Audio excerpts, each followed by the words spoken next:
เหล่ากาชาดจังหวัดนครพนมเพื่อนเองครับก็ได้ลงพื้นที่ไปติดตามการดำเนินงานที่โรงเรียนนะครับตำรวจตระเวนชายแดนพร้อมขับเคลื่อนโครงการส่งเสริมการอ่านออกเขียนได้ตามพระราชดำริครับว่าที่พันตรีอดีศักดิ์หน่อยสุวรรณพัวราชการจังหวัดนครพนมในฐานะประธานคณะกรรมการเหล่ากาชาดจังหวัดนครพนมพร้อมด้วยนางอุไรรัตน์หน่อยสุวรรณนายกเหล่ากาชาดลงพื้นที่ตรวจเยี่ยมโรงเรียนตำรวจตระเวนชายแดนศาสตราจารย์แพทย์หญิงจิตดาภาสายันหวิกสิทธิ์บ้านน้องดูเพื่อติดตามการดำเนินงานด้านการศึกษาสภาพความเป็นอยู่ของนักเรียนและความต้องการในการพัฒนาคุณภาพการศึกษาในพื้นที่โดยคณะครับก็ได้มีการพบปะพูดคุยกับผู้บริหารสถานศึกษาครู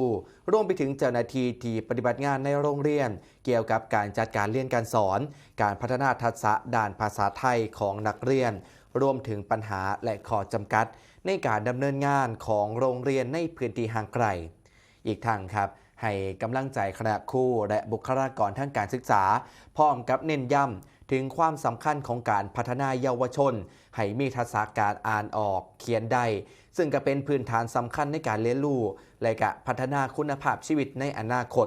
เหล่ากาชาดจังหวัดนครพนมได้ดำเนินการขับเคลื่อนโครงการส่งเสริมและพัฒนาการพูดอ่านเขียนภาษาไทยเพื่อสนองพระราชดำริสมเด็จพระนิธิธิราชเจ้ากรมสมเด็จพระเทพรัตนราชสุดาสยามบรมราชกุมารี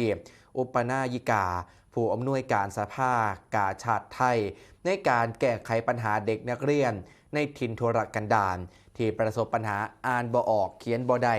ให้ได้รับการพัฒนาทักษะเพิ่มเติมจากห้องเรียนและก็สามารถอ่านออกเขียนได้อย่างมีประสิทธิภาพครับ